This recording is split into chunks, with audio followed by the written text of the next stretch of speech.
Hello.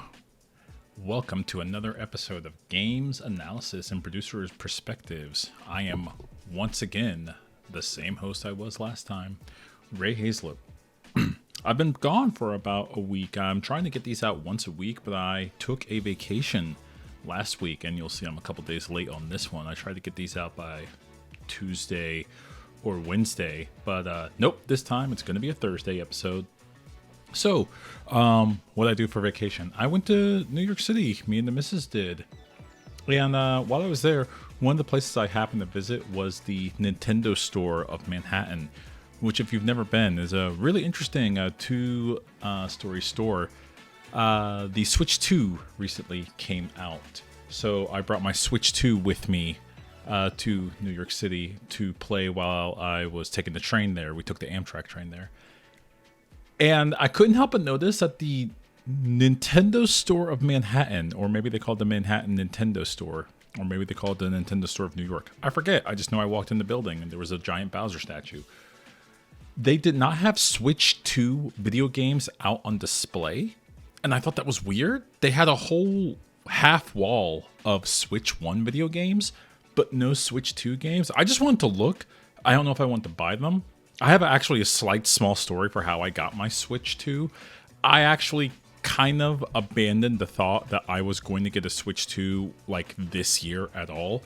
I wasn't able to pre-order one. I was able to pre-order a Switch 1. I was not able to pre-order a Switch 2. I pre-ordered a Switch 1 long when it came out. And I thought, you know what? That's it. I'm not able to get one this year. I'll wait a year. It'll be okay.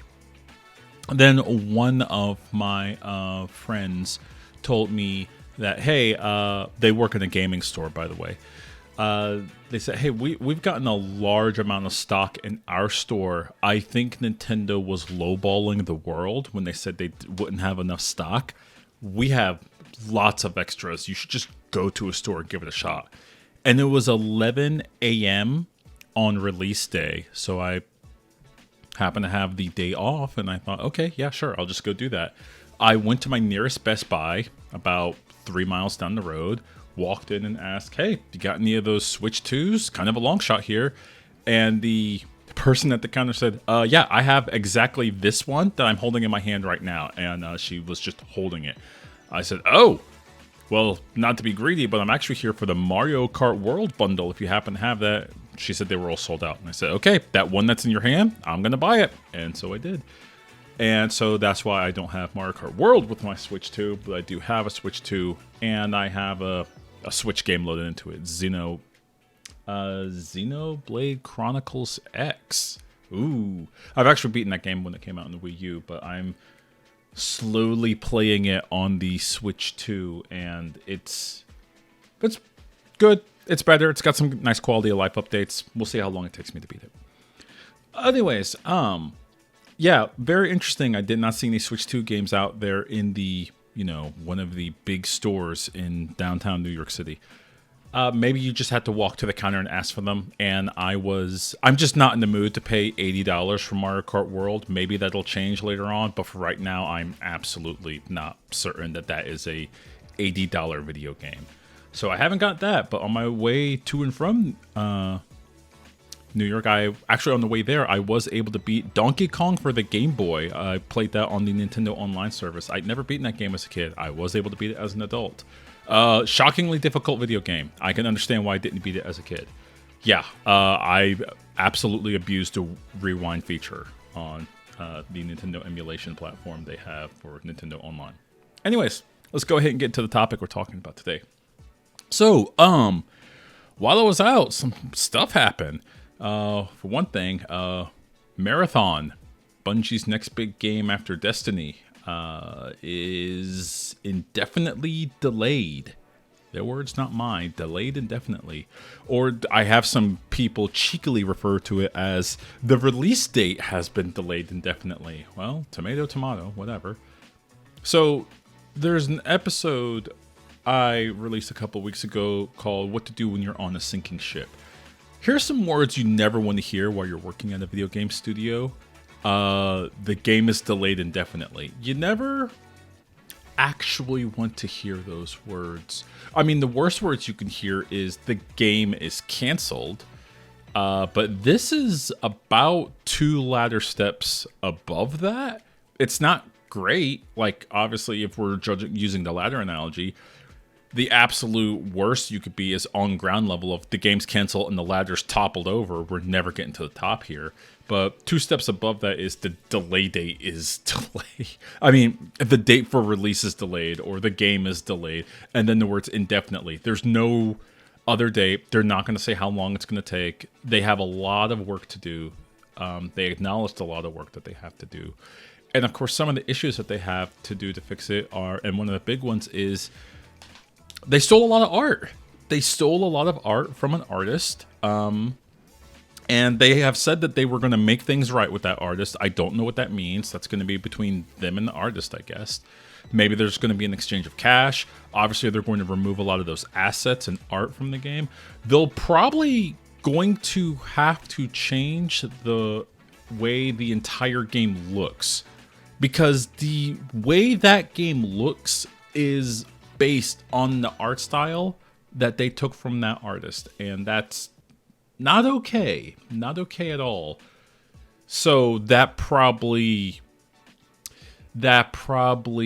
shot them in the foot for the delay. I think I said before in a previous episode, the person that they're blaming that they stole all the art and now they're having to, I guess, change it. That person, if I had to go on a limb, that person was probably laid off and they probably had all their stuff checked in and they're like, oh, I don't have the time to fix it. And then, of course, they probably did the most human thing. Hey, I don't have the time to fix it and I'm not going to fix it. You guys just decided to like screw over my livelihood and stop paying me. Whatever happens, happens. And then they bounced. And I'm going to be honest, don't blame them. Don't blame them for a hot second. That's what happens when you just massively lay off a bunch of talented employees that were doing the job that was probably important. You don't want to do that, or you want to check on everything that they are doing to make sure that their work isn't, we'll say, temporarily placed somewhere. Oh, this is something I actually learned as well. Speaking of the production notes that you could take from this, learning how to be a better producer. I learned this long ago. I'll go ahead and name drop him because he's one of my mentors and one of the best producers I had known. If he hears this, I don't know why he would, but maybe he will. Dan Wasson. I think he typically still is around in the Bay Area. Dan Wasson told me, hey, anytime that you make placeholder text when you're making a game, that placeholder text is going to the live build. Pretend it is. Never, ever, ever put placeholder text that you're like, okay, before this sees other humans' eyes outside of the studio, we have to change this. Never do that. There's a possibility that's what happened with the art assets here. They're like, okay, this is just placeholder. We'll definitely change this later. And like, nope, that didn't happen at all. That's on them. That it's all on that studio to fix that, and it's going to take time. And that's probably one of the larger reasons why it's delayed indefinitely. Who knows what they'll change it to. Speaking of which, let's just get into what that delay means. Again, it's delayed. It's not dead for good, but there's a possibility it could still die for good. Sony has been losing money, and I mean Sony Computer Entertainment. They've been losing money hand over fist on live service games, with the one exception being Helldivers 2. And Helldivers 2 is extremely unique in that it doesn't ask much from the player. It asks you to pay $40 and never another dime again. You could get some cosmetics. And yeah, there are some weapons that are locked behind paywalls, but you do not need to do any of that to enjoy Helldivers 2. That's not even the enjoyment of Helldivers 2. Helldivers 2's enjoyment comes from the myriad of interactions that you have while playing with either random people or with your friends. And I could say as someone that has pretty north of 70 hours in Helldivers 2, I think I'm level 28, which I know to some people that's like nothing, but hey, I only play ever so often. That game is way more fun when you're playing with a group of people that you know, obviously like most video games are, and you're not taking it seriously. Like, the less seriously you take that game, the more fun it absolutely is. And some great encounters. And the game itself doesn't take itself too terribly seriously. It's still very tongue-in-cheek. It still leans into the satire. That is the exception for one of the live service games that are super successful. Sony can't afford another Concord, and Sony just recently canceled several other live service games. Supposedly, last year, there was a God of War live service game. I don't know how that would work, and I don't care to find out, honestly. No, I'm good. I think Sony said several years ago they were going to lean into live service gaming, and that has just simply not been working out for them at all. So how are they going to fix this? How are they going to right the ship? Because one of the reasons why they bought Bungie as a company was to make good live service games. And it is debatable that Destiny 2 was doing or is doing what they needed or wanted it to do. Destiny 2 was kind of on the tail end when they bought it, and now it's definitely on the taper off level. Like some people still play Destiny 2, but nowhere near as many people play it now that the very last story arc patch came out, or expansion rather. So what do you do when you're on a sinking ship that's sinking faster? Well, you hope that the higher ups have done some things to help right the ship and start bailing the water out. And they have. They've delivered a list of changes, they said, to the community or the player base or whatever, just the public, that said, here are the things that we're going to help to improve Marathon in the upcoming, well, by the time you play it. First things first, they want to go ahead and up the survival game. They want to make more challenging and engaging AI encounters for the survival game. They want to make the runs more rewarding with new types of loot and dynamic events. I'm reading this verbatim, by the way. And they want to make combat more tense and strategic. Yes, you should probably do all of that if you are making a extraction shooter. I am shocked that these are listed as improvements we need to do when they weren't in your game design document as key things we need for the game to function. Reading further down the list. Doubling down on the Marathon universe. That one disappoints me. Because I don't see the old DOS game Marathon when they showed it. It looks extremely unique. Don't get me wrong. The art style, that they stole, that they have chosen for Marathon, in the new Marathon coming out, is super unique. It's super cool. It's very chic.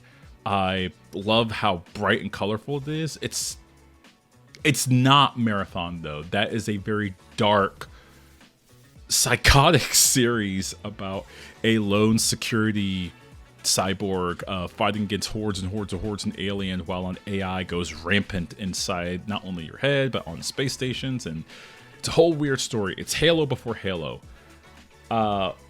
So them saying, yeah, we actually want to double down on the Marathon universe. I'm shocked that wasn't the state of play. This is a very, very old video game series that you're paying homage to. It's not just one old Marathon DOS game. There are 3 of them. So you just didn't want to, align with that? I don't know. So that means they're going to increase visual fidelity, more narrative and environmental storytelling to discover and interact with, a darker tone that delivers the themes from the original trilogy. Nice. That's good. That's good. One complaint I said I had that makes me not want to ever play the new Marathon game is I don't want to play an extraction shooter. I would love to just play a remake of those old Marathon games. Give me that and I will give you money and I will play it. Simple as. And them saying, hey, we actually want to deliver on the darker toned themes of the original Marathon games, that gives me a small little spark of hope that, okay, cool. Maybe they have been listening to, not necessarily me. I'm not really vocal inside of any social media space for this, but unless you want to count podcasts. But maybe like people in their community that have said like, hey, this is nothing like the Marathon game I played when I was a kid. This is completely different. I guess that's good, but it wasn't an extraction shooter back then. And finally, the last thing they add is adding more social experiences, a better player experience for solos and duos, proximity chat, so social stories can come to life. You know what every a single extraction shooter has on the market right now? The options for solos, duos, and proximity chat for social experiences that come to life. It is kind of weirdly shocking that at the original outset, Bungie opted out for these things, and now that the game is indefinitely delayed, they are now putting this as a boon to the player experience when it should be. It's just to use a very weird and tired analogy. It's like saying, hey, we're trying to remake a platformer game and we've decided to add power-ups, right? Like, yeah, we had a platformer going, but we had like a Mario or a Sonic like, or, you know, Bubsy if you want to get weird with it. But we've decided, like, yeah, there should be power-ups of some type in this game. That's what it feels like when you say we're adding solos, duos, and proximity chat. Those are like very basic extraction shooter things.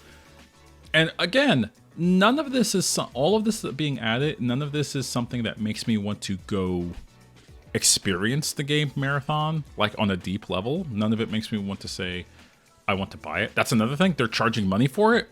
It looks like a free-to-play game, but they are absolutely charging money for it. I'm done spending money on big live service games that don't look like they're going to live, because I've done that way too many times, and now I have a bunch of bits of code in my computer or hard drive or licenses that won't do anything, and I feel like that's a waste of cash, so I'm just done doing that. We will see what happens with Bungie and with Marathon going forward. If you wanted my professional opinion, I would say within, unfortunately, the next couple of months, that there will be layoffs at Bungie. How many? I don't know. I absolutely don't know. But one thing I hear a lot from the gaming criticism sphere that I've heard for pretty much my entire life since I've been in the games industry, and I used to be guilty of this too, but this was before I got a college degree into how to make video games, was, oh yeah, what these people should have done is just delayed the game. You should have just delayed it and everything would have been good. That's not how that works. Because for every single month, every single week, every single year, you have to delay a game, you still have to pay those people, and where is that money coming from? Should it come from Sony? Should it come from Sony infinitely? Does Sony have the money to constantly shovel on to a video game they hope is a live service extraction shooter that they hope is going to be a success? Even when they just took a $200 million loss from Concord, which was delayed and delayed and delayed and delayed, and then it eventually came out and then nobody played it. That's another thing you have to kind of weigh against the assessment of delaying a game.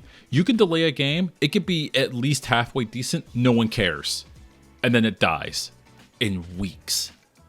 And what happened to all that money? It's gone. It's gone, and then that entire studio got shut down, so a lot of people got laid off. Sometimes a bad idea is a bad idea, and you need to let it go. I don't know if Marathon is there 100% yet, that a bad idea is a bad idea, they need to let it go.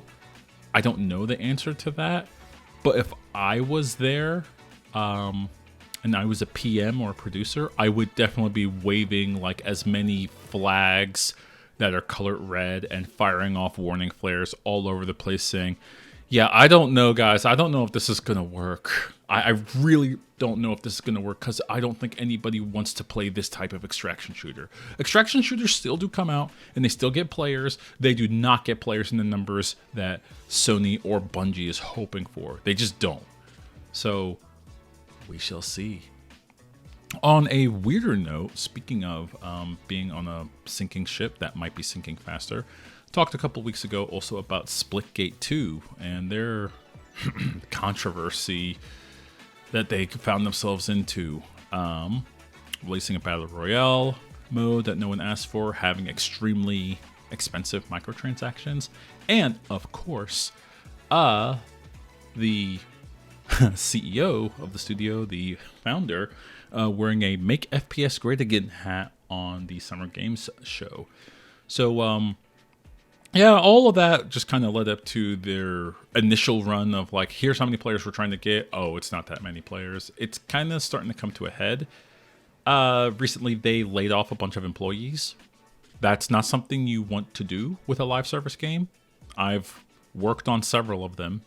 I've worked on several different games I could talk about where I could say, like, the first thing you don't do inside the first month is lay off a bunch of employees. I know I've seen online a bunch of people that have, with respect, never worked on a video game before saying, oh, this is normal. This happens all the time in the game industry. No, it doesn't. Or it used to. It doesn't anymore. You don't hire a bunch of people. You don't hire a bunch of talent. And then when you release one, count it one video game, you start laying those people off and releasing them into the wild and saying, like, okay, we're not going to work on a sequel. This is the one game we're going to work on. We actually don't need help. We don't all need all this institutional knowledge. We're just getting rid of these people. Okay, bye. See ya. You can make the argument they do that with QA, but typically QA, quality assurance teams, they're under contracts that specifically say that's what's going to happen, so it's not a shock, typically, I want to say. You don't do that with engineers, you don't do that with designers, because it's expensive to hire those people. It's even more expensive to rehire people of that same talent and quality. So no, that's not normal. Everyone's saying that this is just something that happens. It happens because bad things are happening. I want to be clear on that. And the co-founders, as of 2 weeks ago, while I was on vacation, decided to no longer take a salary until they get the game in order. That's not something you hear a successful live service game do at all. As a matter of fact, that's something that a struggling company or a struggling studio would do. This is compounded with the fact that if you look at the Steam charts, and I know Steam charts is not a extremely accurate view of how many people are playing a game, it's just a snapshot. So let's take a snapshot of those PC players.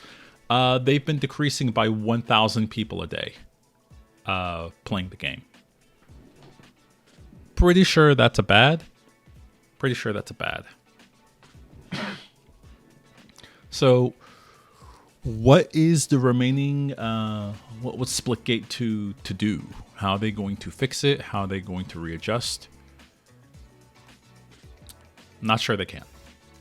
Gonna be honest, I'm not sure if this is a scenario that has a happy ending for them. I can only imagine the morale levels at that studio are kind of grim at the moment. Because they did have a very successful game. It was Splitgate 1. And they flew too close to the sun by shutting off all support for Splitgate 1, focusing all their eggs into a basket with Splitgate 2, and fumbling the release of this game so hard. I wish them the best. I hope they do something to make it work out. I have no idea what they're going to do. I don't know what they can do. It's not like the world is burdened for first-person shooters. It's not like they can pivot and say, up, we've released it onto the Switch 2, which, by the way, sold out across the United States, and they keep getting stock, but they keep selling out. So there's millions upon millions of players, at least in the United States, to possibly find, and it's still free to play. Come play it. And it's like, well, people have free to play games. What are you going to do that's super special that you didn't already do? Like, people have played Splitgate 1 and they've decided whether they want that or not. I don't know.